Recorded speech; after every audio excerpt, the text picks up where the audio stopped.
नमस्कार, inside story देख रहे हैं आप और मैं हूं आपके साथ मुस्कान शास्त्री। एसआईआर को लेकर दिल्ली से लेकर पटना तक विपक्ष लगातार विरोध कर रहा है, लेकिन दूसरी ही तरफ चुनाव भी सामने है और चुनाव को लेकर भी तैयारियां तेज हो गई हैं। तेजस्वी यादव ने एक बैठक रखी जिसके बाद उनका जो फैसला है वो अब चुनाव यात्रा करने का है। चुनाव से पहले वो एक यात्रा निकालने वाले हैं जिसमें राहुल गांधी भी शामिल होने वाले हैं। तो क्या कुछ होने वाला है और यात्रा का क्या ये यात्रा सफल हो पाएगी, इसके बाद क्या कुछ होगा, आज मुद्दा यही है, बात करेंगे। हमारे साथ मौजूद है हमारे सहयोगी डॉक्टर संजीव त्रिवेदी, बहुत स्वागत है। पहला सवाल तो यही होगा कि वोटर लिस्ट से नाम हटाने का जो ये मामला है, क्या वो एक बड़ा चुनावी मुद्दा बनता जा रहा है? देखिए, आज पटना में एक महागठबंधन की बैठक हुई है। महागठबंधन की एक समन्वय समिति है, कोऑर्डिनेशन कमेटी, और उसके अध्यक्ष हैं तेजस्वी यादव। तो उनके निवास स्थान पर यह बैठक हुई जिसमें तमाम दल मौजूद थे जो बिहार में महागठबंधन चुनाव लड़ रहा है उसके। उस बैठक में एक फैसला लिया गया है और वो फैसला ये लिया गया है कि हम आने वाले दिनों में पूरे बिहार में जो 9 प्रमंडल हैं उन सभी प्रमंडलों में हम संवाद यात्रा शुरू करेंगे और बिहार के लोगों को ये जो सरकार 20 सालों से चल रही है इसकी कहानी हम बताएंगे। अमूमन देखिए, इस तरह की बातें होती हैं, चुनाव के पहले जो पार्टियां होती हैं वो इस तरह के कार्यक्रम निर्धारित करती हैं। जाहिर है कि पटना में बिहार का जो विपक्षी समूह है वो कर रहा है, पर मैं आपका ध्यान खींचना चाहता हूं कि टाइमिंग कैसी है इसकी। अब देखिए, टाइमिंग क्या है, राखी के तुरंत बाद होना है, रक्षाबंधन के त्यौहार के तुरंत बाद। अब रक्षाबंधन का त्यौहार 9 तारीख को है और 9 अगस्त के तुरंत बाद इसे शुरू किया जाएगा। दिल्ली में उस वक्त संसद का सत्र चलता रहेगा और ये संसद का सत्र आप देख रही हैं, आपने खुद बताया, लगातार एसआईआर के सवाल पर बाधित होता रहा है। आज भी प्रोटेस्ट की जो तस्वीरें दिखाई आपको पड़ रही हैं, ये तमाम वो तस्वीरें थीं जो हर रोज़ आपको देखने को मिल रही हैं संसद में। तमाम विपक्षी दल, क्योंकि इसके बाद अब आहट आने लग गई है कि बंगाल में भी होने जा रहा है और दूसरे राज्यों में भी होने जा रहा है, तो विरोध बहुत ज़बरदस्त। और इसके साथ ही संसद का सत्र और उस तरफ ये यात्रा, इसकी शुरुआत, और इसके बाद एक और ख़ास बात जो सुनने में आ रही है वो ये है कि 1 अगस्त को एक लिस्ट जो आएगी, उस लिस्ट को लेकर के विवेचना होनी है और उस लिस्ट की जो विवेचना होगी, जो उसमें से सार निकलेगा, और जो विपक्ष का आरोप है कि बहुत से नाम काट दिए गए हैं, तो क्या उसमें कुछ ऐसे तथ्य मिलने वाले हैं जो कि लेकर के जिसे जनता के बीच जाना है, क्योंकि जनता जो है वो अपने आप को कहीं ठगा तो महसूस नहीं कर रही है और यहीं से वो कैंपेन शुरू हो जाता है एसआईआर के खिलाफ। जो कैंपेन आपको आज संसद में या विधानसभा में दिख रहा है वो सड़कों पर पहुंचे। तेजस्वी यादव इस गैप का इंतजार कर रहे हैं, 1 से 9 तक उन्हें समय मिल जाएगा और तब वो इन सारे तमाम मुद्दों को लेकर जनता के बीच जाएंगे कि इसमें कुछ गड़बड़ी तो नहीं हो रही है, ऐसा कहने की कोशिश कर रहे हैं सर आप? यकीनन आपने ये जो आकलन किया है ये बिल्कुल सही है। 1 अगस्त को जब ये लिस्ट आता है उसके बाद क्या उसमें गड़बड़ियाँ हैं, आप याद करें 28 जुलाई को, यानी कि 2 दिन पहले सुप्रीम कोर्ट में सुनवाई थी। सुप्रीम कोर्ट में जो सुनवाई थी उसमें मौखिक रूप से अदालत ने ये कहा कि जो लिस्ट आता है उसमें से आप ऐसे 15 नाम निकालिए जिसको कि काट दिया गया है बल्कि वो जीवित है, क्योंकि कहा जा रहा है कि 22 लाख लोग हैं जो कि मृतक होने की वजह से उनके नाम काटे जा रहे हैं। सिर्फ 10 या 15 आप निकालिए, अदालत ने बोला है, और हमें बताइए, फिर हम हस्तक्षेप करेंगे। ये मौखिक रूप से बोला गया है। अमूमन मौखिक जो बातें कही जाती हैं वो उसका बहुत वैसे इम्पैक्ट तो नहीं होता है, क्योंकि आप जानती हैं जो चीज़ें जजमेंट में लिखी जाती हैं, फैसले में लिखी जाती हैं, उसी का बाइंडिंग इम्पैक्ट होता है। लेकिन फिर भी अदालत अगर मौखिक रूप से ये बात कह रहा है, और इसे टेक्निकल शब्दों में ओबिटर डिक्टा कहते हैं, तो अगर मान लीजिए इस तरह का ओबिटर डिक्टा है जिसमें कि उन्होंने कहा है कि आप लाइए कुछ नाम और हम उसके बाद हस्तक्षेप करेंगे, तो इसका बड़ा महत्व है। और 1 तारीख को, और उसके बाद तारीख भी मुकर्रर है, ये तीसरा संयोग है, क्योंकि 12 तारीख और 13 तारीख मुकर्रर है सुप्रीम कोर्ट में भी। यानी कि अगर यात्राएं निकलती हैं राखी के तुरंत बाद तो आप पाएंगे कि बहुत सी चीज़ें एक साथ होती रहेंगी। संसद भी चलता रहेगा, उस तरफ सुप्रीम कोर्ट की तारीख भी रहेगी, यात्रा भी चलती रहेगी और माहौल को गर्म करने में बहुत ही सहायक होगा। अगर मान लीजिए कि कोई डिस्क्रिपेंसीज, कमियां सामने आ जाती हैं उस वोटर लिस्ट में, तो वो तो और एक बड़ा मुद्दा बन जाएगा, दे देगा विपक्ष के इस अभियान को। और एक तरह से हम कह सकते हैं कि उस वक्त विपक्ष सोच ये रहा है कि सीधे चढ़ा दिया जाए ऐसे कैंपेन को जो कि बाद में उतरने ही ना पाए, उसका जवाब सत्ता पक्ष को मिले ही नहीं। इस यात्रा में राहुल गांधी की भी शामिल होने की खबरें हैं कि राहुल गांधी भी तेजस्वी का साथ देने वाले हैं, तो क्या इस बार राहुल और तेजस्वी यादव की जोड़ी बिहार में कोई बड़ा बदलाव ला पाएगी? हाँ, आज की जो बैठक हुई पटना में, तो उस बैठक में राजेश राम जो कि प्रदेश कांग्रेस अध्यक्ष हैं बिहार के, वो भी शामिल थे और इसके अलावा आपके तीनों वाम दल और वीआईपी और सभी शामिल थे। और उसके बाद जो बताया है तेजस्वी यादव ने और राजेश राम ने, उसके अनुसार राहुल गांधी भी इन समन्वय यात्राओं में रहेंगे। और जिस तरह से वो संवाद आज की तारीख में संसद के पटल पर कर रहे हैं, जिस आक्रामक तरीके से मोदी सरकार के खिलाफ वो खड़े हैं, कुछ उसी आक्रामकता को लेकर के वो बिहार जाने की कोशिश करेंगे। बिहार में एसआईआर के सवाल पर एक व्यापक जो आंदोलन बनाने की कोशिश हो रही है, उसकी पृष्ठभूमि आप यहाँ संसद में देख सकते हैं। किस तरह से उस आंदोलन को एक आकार दिया जा रहा है, एक रूपरेखा दी जा रही है। पूरा इंडिया गठबंधन एक साथ आके एक ही राग अलाप रहा है कि बस एसआईआर गलत है, गलत है, गलत, यही कहने की कोशिश कर रहे हैं। जी हाँ, बिल्कुल। और हर दिन हम देखते हैं इस बात को कि वो एक मुद्दा जो सबों को जोड़ दे। हमेशा राजनीति में ऐसे मुद्दों की जरूरत होती है, बिल्कुल, जिसके प्रति हम आप सब लोग संजीदगी से महसूस कर सकें, तभी जाकर के एका होता है। तो ये एका एसआईआर का मुद्दा उन्हें शायद देता हुआ नजर आ रहा है। और राजेश राम ने जब कहा है तो जाहिर है कि वो सहमति राहुल गांधी की तरफ से मिली है। तेजस्वी यादव ने भी इसका ऐलान किया। इसका अर्थ ये होता है कि वो एक समन्वय, जो हमें आपको याद होगा पीछे जब राहुल गांधी और तेजस्वी यादव आपको पटना में दिखाई पड़े थे एक साथ, बिल्कुल, वो घटना जिसमें पप्पू यादव को मंच पर नहीं दिया गया था, उस तरह का समन्वय जो है दोबारा से क्रिएट करने की कोशिश है।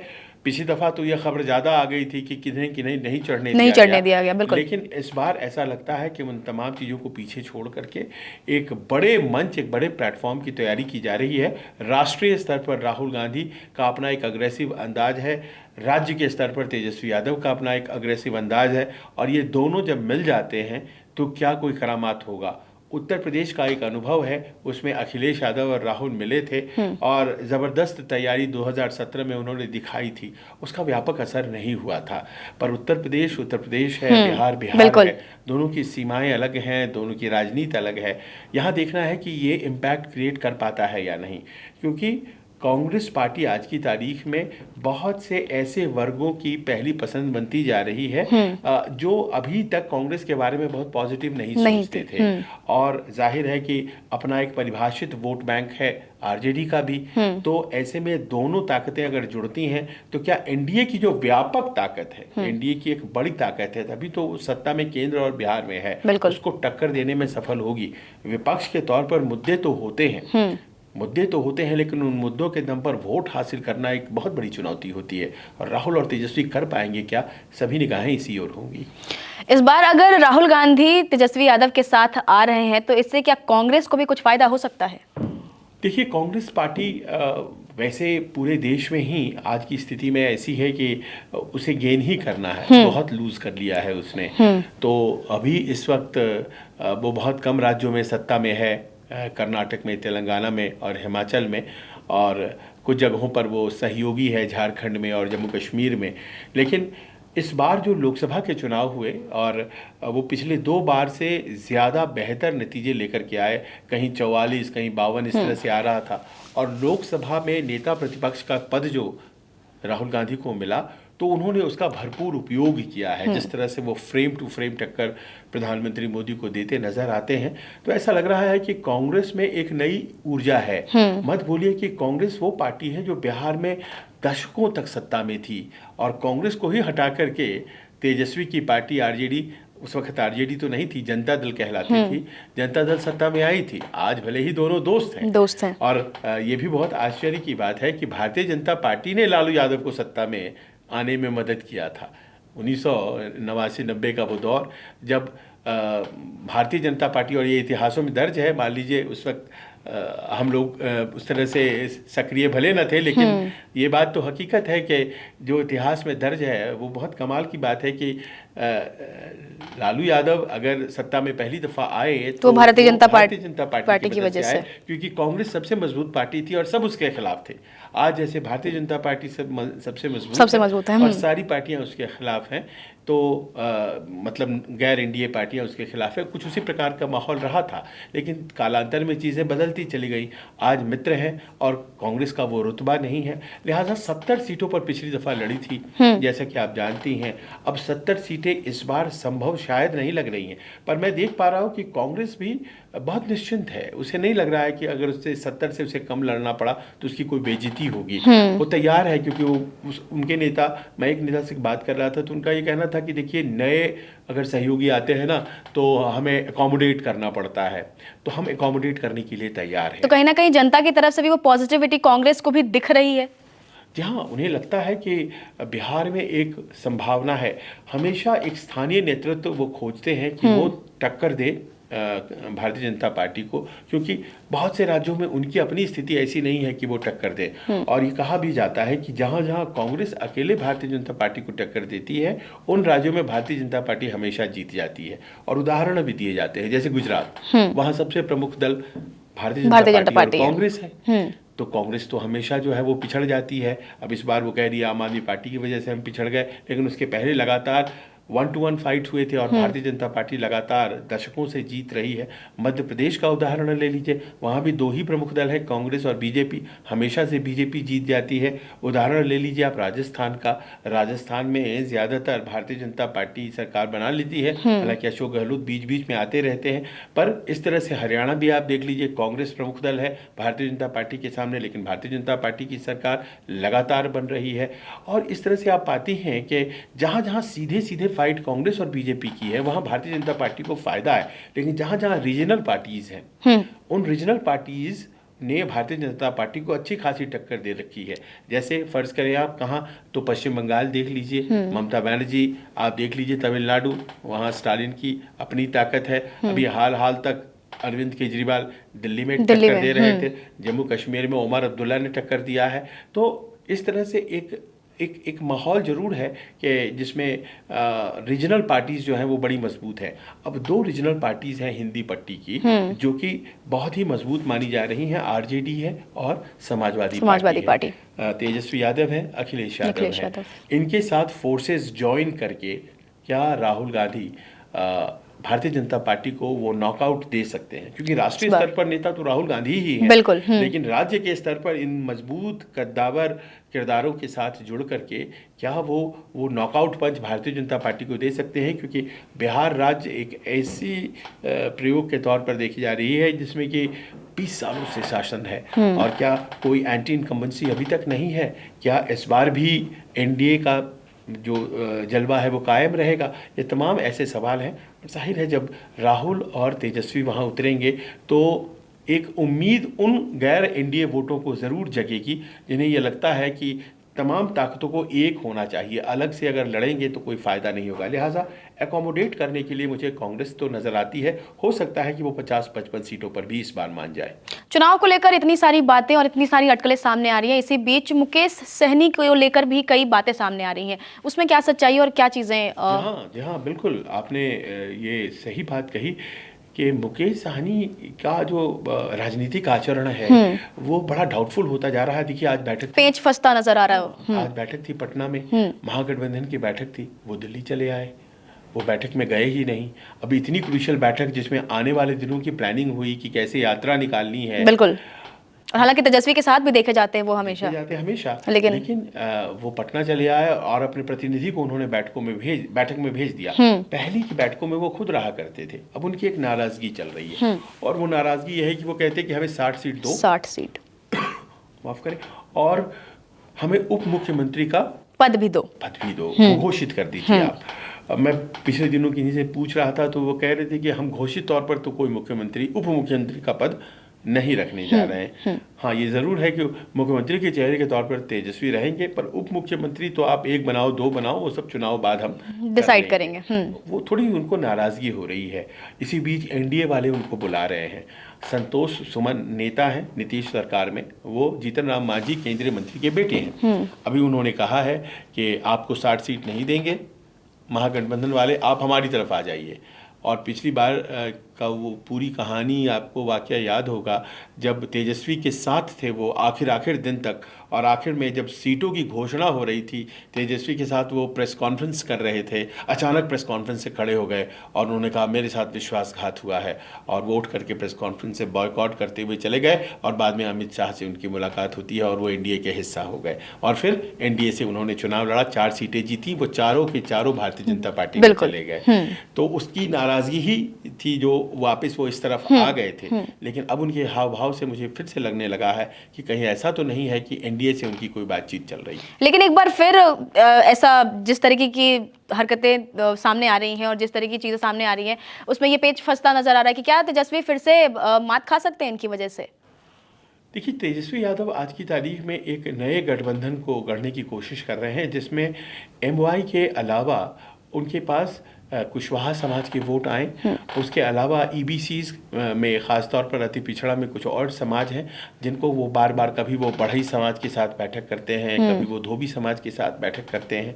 इस तरह से वो विभिन्न जातियों को जोड़ने की कोशिश कर रहे हैं। यही है एलिमेंट जो गेम चेंजर उनके लिए साबित हो सकता है, क्योंकि इन समाजों में कांग्रेस के प्रति भी आस्था है। तो अगर मान लीजिए कि कांग्रेस और तेजस्वी मिल जाते हैं तो बहुत से समाज हैं जो शायद महागठबंधन की तरफ चले जाएं। जहाँ तक मुस्लिम वोटों का सवाल है, वो भी बंटने में 2 बार सोचेगा कि ओवैसी को दिया जाए या नहीं दिया जाए, क्योंकि जब वो देखेगा कि कांग्रेस और तेजस्वी एक तरफ हैं और इनमें ताकत है बीजेपी को हराने की, तो फिर शायद वो बंटे नहीं। हालांकि ये कहना अभी जो है थोड़ी जल्दीबाजी होगी, क्योंकि इन सब के बावजूद पिछली दफ़ा 5 सीटें असदुद्दीन ओवैसी की पार्टी AIMIM ने सीमांचल में जीतने में सफलता हासिल की थी, लिहाजा उन्हें कम करके नहीं आंका जा सकता है। लेकिन फिर भी अगर मान लीजिए कि if it is a 2 horse race, अगर ये 2 घोड़ों की रेस हो जाती है तो फिर जाहिर है कि वोट अपना बर्बाद करने में बहुत कम लोग यकीन रखते हैं। ज़्यादातर वोट जो होगा वो इन्हीं दोनों गठबंधनों में बढ़ता नजर आएगा। और ये जो विभिन्न समुदाय, विभिन्न जातियां हैं, ये अगर आखिर में बढ़ती चली जाती हैं तो तेजस्वी भी कम मजबूत होंगे ऐसा नहीं कहा जा सकता है। वो भी अच्छी खासी टक्कर देने की स्थिति में इस बार नजर आ रहे हैं।